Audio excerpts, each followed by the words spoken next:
Praise the Lord everyone. सबको जय मसीह की। आइए हम सब उस वचन को पढ़ते हैं जो पवित्र वचन हमें परमेश्वर के दास अपोस्टल अंकुर योसेफ नूला जी द्वारा और परमेश्वर की दासी पास्टर सोनिया योसेफ नूला जी द्वारा दिया जाता है। आइए हम सब उस पवित्र वचन को पढ़ते हैं कि परमेश्वर आपसे बातें करता है। जैसे कि वचन नीति वचन 20 की 27 आयत में लिखा है, मनुष्य की आत्मा यहोवा का दीपक है, वह मन की सब बातों की खोज करता है। आमीन। मेरे प्रियो, बाइबल बताती है कि परमेश्वर आपकी आत्मा से बात करता है, लेकिन अगर आपकी आत्मा परमेश्वर के वचनों में खड़ी है तो वह तभी आपकी आत्मा से बात कर पाएगा। अगर आपके पाप ने आत्मा को बंद कर दिया है तो परमेश्वर बात नहीं करेगा, तो आपको परमेश्वर की आवाज सुनेगी ही नहीं, या फिर परमेश्वर आपसे बात करेगा ही नहीं।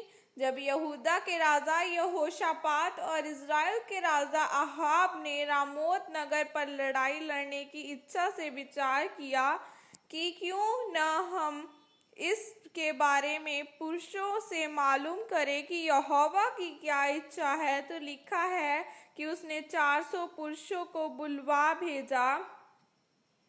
एक भविष्यद्वक्ता ने कहा कि चढ़ाई कर, क्योंकि प्रभु उसको राजा के हाथ में कर देगा। लेकिन जब उन्होंने मीकाया भविष्यद्वक्ता को बुलवाया तो उसने उस राजा को बोल दिया कि मुझे समस्त इज़राइल बिना चरवाहे के भेड़ बकरियों की नाई पहाड़ों पर तितर बितर दिखाई दे रही है। उसने बताया कि मैंने देखा कि परमेश्वर ने कहा कि इन लोगों को भरमाने के लिए कौन जाएगा।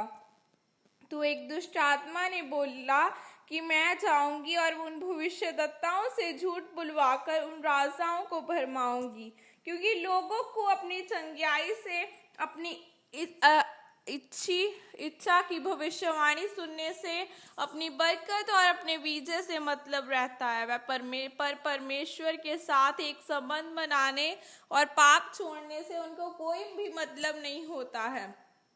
हमारा चर्च में आने का मकसद यह होना चाहिए कि हम परमेश्वर के साथ जुड़ सके। मुझसे बहुत सारे लोग पूछते आते हैं कि हम इस चीज़ के बारे में कोई फैसला लेना चाहते हैं, हम क्या करें। तो मेरा उनको जवाब होता है कि पहले कुछ दिन प्रार्थना करो, परमेश्वर के साथ जुड़ो। अगर आप सही रीति से परमेश्वर के साथ जुड़ गए, प्रार्थना में चले गए और कोई भी पाप आपके जीवन में नहीं है, तो परमेश्वर आपकी आत्मा से बात करेगा।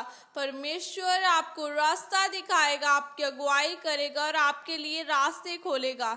बाइबल में अगर आप पढ़े तो जब इज़राइली परमेश्वर के साथ चलते थे तो वह जो भी लड़ाई लड़ते थे वह उस लड़ाई को जीतते थे और देशों देशों को मार देते थे। लेकिन जब जब वह पाप करते थे, वह विचार करते तो 1,00,000 मरता था। जब वह कुड़कुड़ाते थे तो 1,50,000 मरता था, क्योंकि उनका पाप उनको मारता था। इसलिए अगर आप चाहते हैं परमेश्वर का आत्मा आपसे बात करे तो पवित्रताई के साथ परमेश्वर के वचनों पर चले और रोज प्रार्थना में परमेश्वर के साथ समय बिताएं। आमीन। यह प्रार्थना आपके द्वारा की जाए। सर्वशक्तिमान परमेश्वर, इस वचन के लिए पिता मैं आपका धन्यवाद करती हूँ। परमेश्वर अपना अनुग्रह मुझ पर कर और अपना आत्मा मुझे दे, ताकि मैं प्रार्थना कर सकूँ और आपकी आवाज़ को सुनकर उसके अनुसार चल सकूँ। प्रभु यीशु मसीह के सामर्थ्य नाम में मांगती हूँ, आमीन। आइए मैं आप सबके लिए प्रार्थना करती हूँ।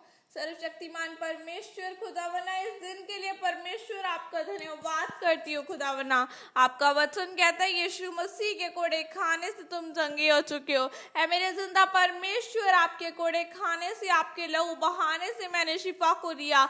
हर एक जन जो मेरे साथ जुड़ा यीशु मसीह के नाम के द्वारा चंगाइयाँ इनकी जिंदगियों का हिस्सा हो। हर एक स्टूडेंट यीशु मसीह के नाम के द्वारा ब्लेस किया जाए। बेस्ट रिजल्ट, एक्सीलेंट रिजल्ट इनकी जिंदगी का हिस्सा हो। यीशु मसीह के नाम के द्वारा एक्सीलेंसी परमेश्वर की बुद्धि इनकी जिंदगियों में एंटर करे। हर एक बीमार आज चंगा किया जाए, क्योंकि यीशु मसीह के कोड़े खाने से तुम चंगे हो चुके हो। हर एक पाप की स्पिरिट, हर एक व्यभिचार की स्पिरिट, हर वो आत्मा जो शैतानी है, यीशु मसीह के नाम के द्वारा इनके जीवनों, इनकी जिंदगियों को छोड़ के जाए। परमेश्वर का आत्मा इन्हें छू कर आजाद करे और इन्हें जीवन में परमेश्वर का आत्मा इन्हें आज संज्ञाई को दे। प्रभु यीशु मसीह के सामर्थ्य नाम में मांगती हूँ, आमीन। सबको जय मसीह की। God bless you all.